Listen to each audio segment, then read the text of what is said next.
El Mariscal de la Destrucción, capítulo 1. El pasado importa tanto como el futuro. Son dos tiempos que se acompañan. Julio Scherer García. No hay tristeza ni poder suficiente para eludir el sino trágico. No hay murallas ni custodios que puedan atajar la peste cuando ésta decide colarse sin invitación en el castillo. Edgar Allan Poe. ¿Qué cosas pasaron por la mente de Felipe Calderón Hinojosa mientras cabalgaba sobre los escombros de sus últimos meses en el poder? Esa sombra ominosa que le aguardaba a partir del 1 de diciembre de 2012, cuando debía entregarle la banda presidencial a su sucesor. Si las encuestas no se equivocaban, este sería un cacique del Partido de la Revolución Institucional que regresaba gracias a la sistemática demolición de 12 años de desgobierno del Partido Acción Nacional. Soberbio y negador, no vislumbró y no quiso hacerlo, que las estructuras del poder que lo sostenían estaban podridas. Participó así en los contubernios con los partidos de la Cosa Nostra de la política mexicana, con la convicción que saldría airoso. No obstante, solo logró hundirse más. Cuando Vicente Fox, quien inició la guerra contra el narcotráfico, que luego continuó su sucesor, abandonó la presidencia en 2006, dejó un país hecho pedazos. El crimen organizado y la corrupción habían perforado todas las áreas del Estado y los gobiernos estatales. Además, habían contaminado a su familia y a la de su corte, sus hijos, sus hijastros y su mujer, que estaban manchados hasta los huesos. Eran millonarios y corruptos, y la obsesión de continuar con los negocios en el nuevo sexenio no los dejaba en paz. Aquel sueño inicial de falsificación, porque el viejo sistema continuaba en su apogeo y conocía bien los talones de Aquiles de cada uno.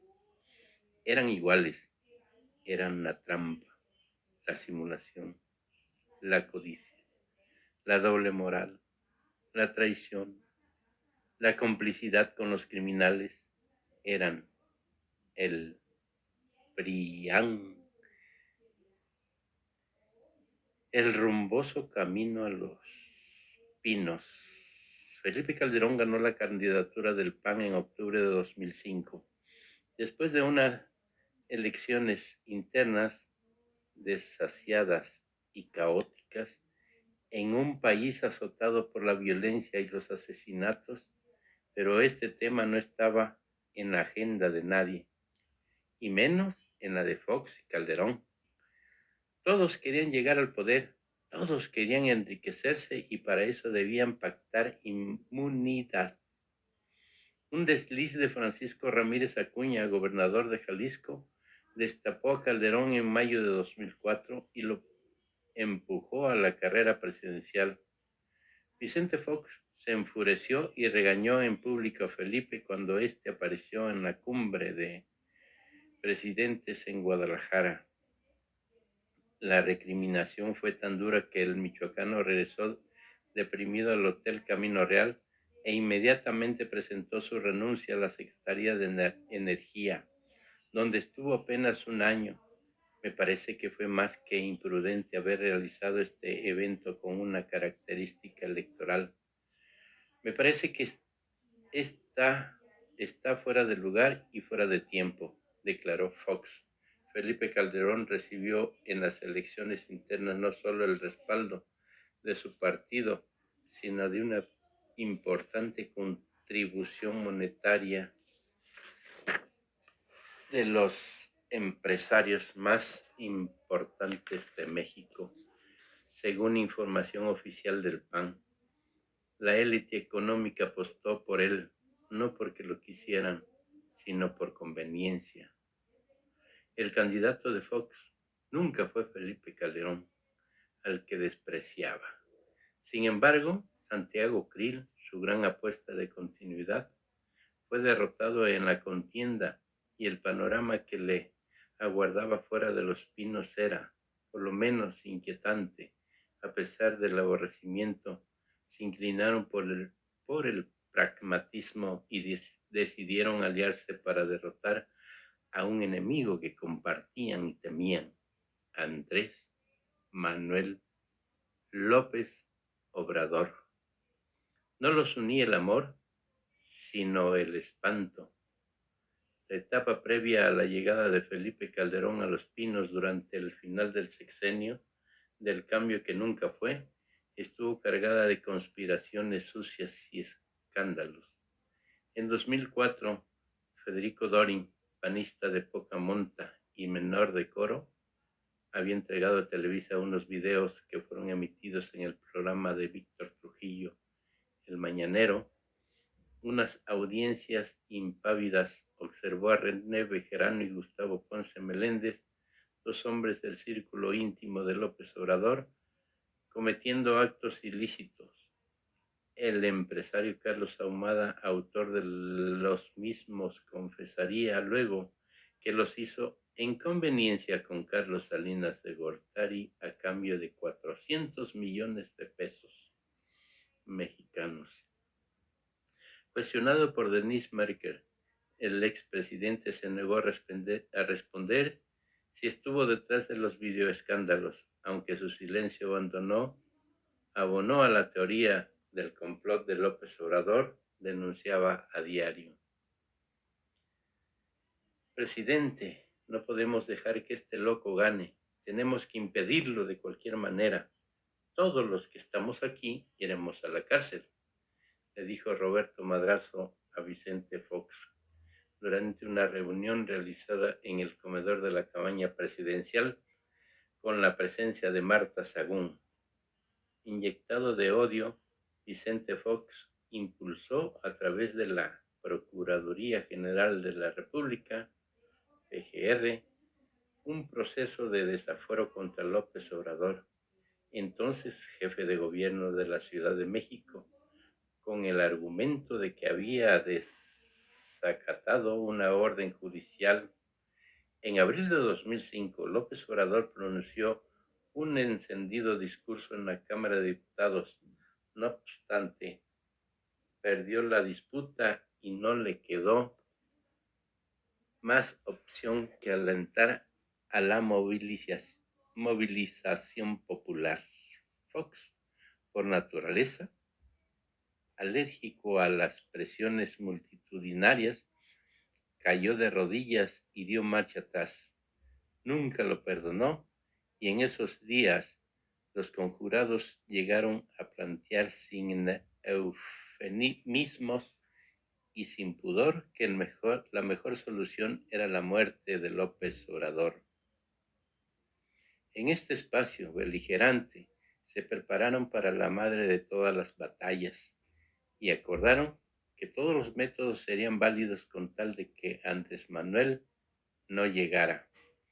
Desde la casa presidencial, con recursos públicos y en alianza con la élite políticas y económicas, las televisoras, una minúscula pandilla de intelectuales, todoterreno y un conglomerado de medios hegemónicos, se orquestó el fraude que sí o sí convertiría a Felipe de Jesús Calderón Hinojosa, un candidato mediocre y sin carisma, en primer mandatario de México.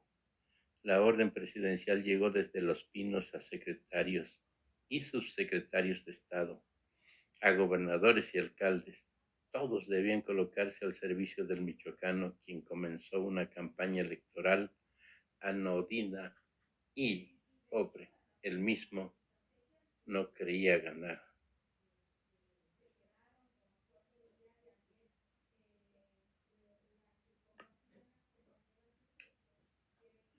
Según testigo de un lado y del otro, las reuniones para supuestas sinergias entre el gobierno saliente y el candidato oficialista comenzaron a realizarse una vez por semana en el Salón Francisco y Madero de Los Pinos. Siempre temprano y bajo el mayor de los sigilos, acudían Vicente Fox, Ramón Muñoz, Emilio Goicoechea y Rubén Aguilar. A Felipe Calderón lo acompañaban César Nava, Josefina Vázquez Mota, coordinadora de la campaña impuesta por el empresario Lorenzo Servige de Bimbo, aportante de la campaña y amigo de Vázquez Mota. Max Cortázar y Juan Camilo Mourinho. Algunas veces participaba el publicista español Antonio Solás, autor de la campaña del miedo en contra de Andrés Manuel López Obrador. A medida que la cobradía de la estafa avanzaba en la estrategia, la relación entre Fox y Calderón se volvía más ríspida. No se soportaban, y aunque las promesas del michoacano de investigar y encarcelar a los Viviescas, los corruptos hijos de Marta Sagún, quedaría en la nada. Se necesitaba tanto como se detestaban. El Bester Gordillo, la maestra, lideresa del sindicato de maestros más poderosa de América Latina y dueña de una caja millonaria, fue un personaje clave, el más importante de la campaña electoral que instaló a Felipe Calderón en Los Pinos, amigo personal de Carlos Salinas de Gortari, el hombre que la colocó al frente del sindicato de Vicente Fox y de Marta Sagún. Manejaba un poderoso aparato sindical y partidario, el Partido Nueva Alianza, PANAL, misma que construyó apenas dejó el PRI. Astuta, se acercó primero a López Obrador, que encabezaba las encuestas, dispuesta a ofrecer sus santos servicios, pero la rechazaron. Vicente Fox y Marta Sagún la recibió encantado. No era para menos. La maestra tenía un gran capital, los consejeros del PRI para el Instituto Federal Electoral, los cuales saltaron cuando la expulsaron del tricolor y que ahora engrosarían las filas del IFE, así como el 1,000,000 de votos de los maestros. A mediados de mayo de 2006 y al filo de la elección, gracias a los buenos oficios de Guillermo Velasco Arzac, cacique del Yunque, grupo de la ultraderecha partidaria y amigo de Vicente Fox y Marta Sagún, se reunieron el candidato priista Roberto Madrazo y Felipe Calderón. Ambos llegaron al acuerdo de impedir que López Obrador llegara a la presidencia. Roberto Madrazo, cacique del viejo PRI y al que en Tabasco llamaban el Führer, tenía sus propios motivos. Odiaba a Andrés Manuel desde que éste lo había acusado de fraudulento y corrupto en las elecciones para gobernador de 1995. Este hecho se demostró veraz. Sin embargo, en ese momento lo único que importaba era impedir que su comprovinciano llegara al poder máximo. Más urgente que tarde, Felipe Calderón alabó a Elbester Gordillo. Ella posee un liderazgo. No puede omitir a mí. Me interesa el apoyo de los maestros. Más de 1,000,000 de mentores y además son líderes en sus comunidades y tienen un liderazgo real y formal que es el de Elbester Gordillo y de Rafael Ochoa, le dijo Javier Alatorre de TV Azteca en noviembre de 2005, durante plena campaña presidencial y cuando López Obrador iba a la cabeza 10 puntos arriba. En esos momentos se filtró una llamada entre la maestra y el veracruzano Miguel Ángel Yunes, director general del Instituto de Seguridad, ISSSTE, de 2006 a 2010, quien fue parte del botín recogido por Gordillo, luego de apoyar a Calderón. Año más tarde, Yunes traicionaría a la maestra, razón por la cual ella lo bautizó como alacrán, en referencia a la célebre parábola del alacrán y la rana. No obstante, en ese momento, ambos eran socios y se congratulaban por el triunfo del michoacano en la elección interna del PAN. Felipe Calderón aceptó la veracidad de la llamada, pero la condenó como un burdo acto de de espionaje. Reconoció en el sindicato, en el CENTE, una fuerza política que no se puede simple y sencillamente ignorar. Lo es, y me gustaría que esa base magisterial se sumara a mi campaña, pero no a cualquier costo, no a cualquier precio, es decir, sin que eso implique acuerdos.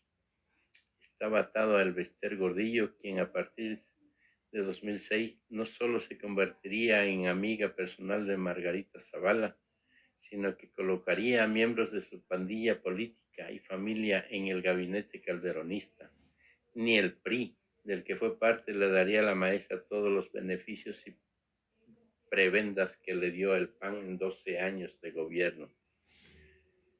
Voy a gobernar con gente honesta. ¿Qué quiero decir? Que no solo sea honesto y no se robe el dinero, que eso es obligado,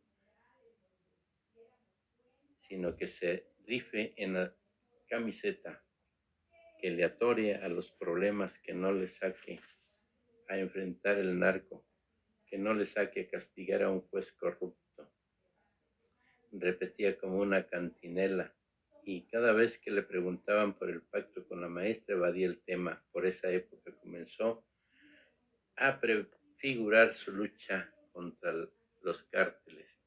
Negaba que se tratara de una guerra, pero durante su campaña no tenía empacho en reconocer que de eso se trataba. Las guerras se ganan con tecnología, con información y con recursos. Es una guerra en la que no podemos darnos el lujo ni de perder ni de rendirnos. Así quiero tener un sistema en donde todos los ciudadanos me puedan decir a mí como autoridad, como presidente, como gobierno, dónde están los asaltantes para que yo pueda verdaderamente combatirlos, y que la gente que me dé ese dato no corra peligro de muerte por habérmelo dado. Su lema de campaña fue la frase "Valor y pasión por México". En prédicas donde dejaba asentada su postura sobre el aborto y el matrimonio igualitario, la postura de la Iglesia Católica y de los grupos clericales y evangelistas, mismo que apoyaban su candidatura. En una amigable entrevista con Joaquín López Dóriga para el Canal de las Estrellas, se identificó como respetuoso de todas las preferencias sexuales, aunque aclaró: para mí el matrimonio por definición es la unión de un hombre y una mujer. Dijo que respetaba a las mujeres, pero se oponía al uso de la píldora del día siguiente. Se definió tolerante en todas las religiones, pero se autodefinió como un católico al que le gustaría ser mucho mejor practicante. Soy, en términos de algún pasaje bíblico, como un Pedro que se hunde en el agua, que creyó, que luchó y dudó, pero en el que se da la trascendencia del ser humano. Sé que venimos a esta tierra por la misión de realizarnos y me siento satisfecho con ella. Varios días antes de la elección se sabía que la diferencia con Andrés Manuel era muy cerrada, pero Felipe preparaba el discurso de la victoria. Según testigos, el nerviosismo era extremo, pues el director de la empresa Arcop, Rafael Jiménez, quien llevaba las cifras del PAN, tenía información que daba la ventaja a López Obrador. Solo Gea Isa daba un punto de ventaja a Calderón. Su principal interlocutor en esas horas fue Juan Camilo Mourinho, confidente y cómplice, y a él transmitía sus miedos. Las televisoras y radio aliadas en el contubernio marchaban día y noche entre marzo y mayo con spots pagados por el Consejo Coordinador Empresarial, en los que se comparaba a López Obrador con Hugo Chávez porque era un supuesto peligro para México. El 2 de julio de 2006, Felipe Calderón estaba sudoroso, tenso, abrumado por el desenlace. Así lo vio la gente en el Salón Manuel Gómez Morín, que de pie entre Margarita Zavala y Josefina Vázquez Mota. Sonreía, pero su gesto se veía como una mueca. Durante toda la tarde creyó tener un triunfo en sus manos. Sin embargo, la incertidumbre regresó cuando esa noche a las 23 horas Luis Carlos Ugalde, titular del IFE, no le otorgó la victoria.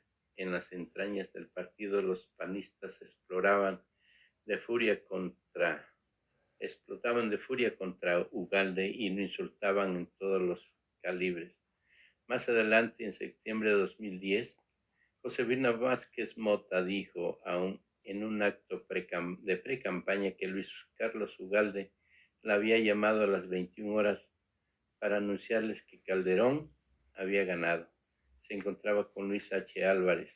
Cuando sonó el teléfono, Josefina, dile a Felipe Calderón que es el presidente de México y que ganó las elecciones presidenciales. En su libro Así lo viví, el mago Ugalde jura que no habló con ninguno de los candidatos. Calderón le habló, pero según relata, no le tomé la llamada.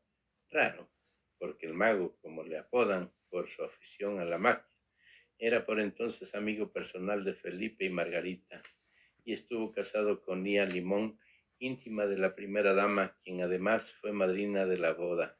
Carlos Ugalde asegura que solo habló con Fox a las 23:40 y que el mandatario le recriminó por no anunciar ninguna tendencia, por lo que ponía en riesgo la gobernabilidad del país. En diciembre de 2007, a manera de venganza, Felipe Calderón quería quitar a Ugalde de su camino. Se sentía traicionado y Carlos Ugalde lo sabía porque conocía bien al mandatario. Fue a Los Pinos en cuanto Felipe lo mandó a llamar. Y apenas entró al despacho dijo: me voy, aquí tienes mi renuncia. Mira, Felipe, nunca te olvides de que estás allí sentado gracias a mí. Luego se fue, nunca más tuvieron contacto. Fue una conversación áspera esa noche en el cuartel del PAN. Hubo insultos a mi persona o mentadas de madre. Hubo mucho enojo con el IFE, afirmó Ugalde. Las cifras finales revelan una singular ironía. La alta participación tuvo como contrario una nación crispada, dividida y enfrentada. El país alcanzó el número más alto de votantes en su historia, 41.791.322 ciudadanos, 58% de la población. Desde el 5 de julio, Andrés Manuel López Obrador pidió un conteo de votos casilla por casilla, pues las innumerables irregularidades registradas lo convencía de la existencia de un fraude electoral. La diferencia entre los dos fue de tan solo 250,000 votos, pero el triunfo de Calderón se confirmó el 5 de septiembre con un fallo judicial.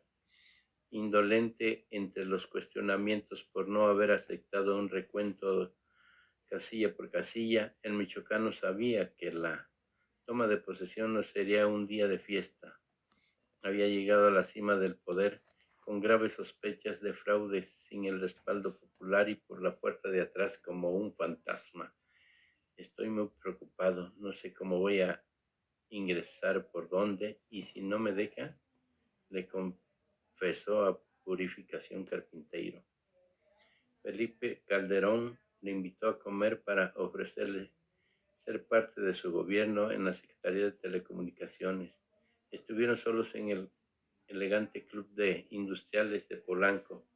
Embriagado por el exquisito vino que compartieron, Felipe se acercó a Purificación y le recitó al oído un poema de Mario Benedetti: no te salves. Yo no entendía qué le pasaba. Me recitaba un poema y volvía la obsesión de su ingreso a la toma de posesión y le dije: pide un helicóptero, afirmó Carpinteiro, pero nada lo tranquilizaba. Le reveló Purificación que ese temor le provocaba insomnio.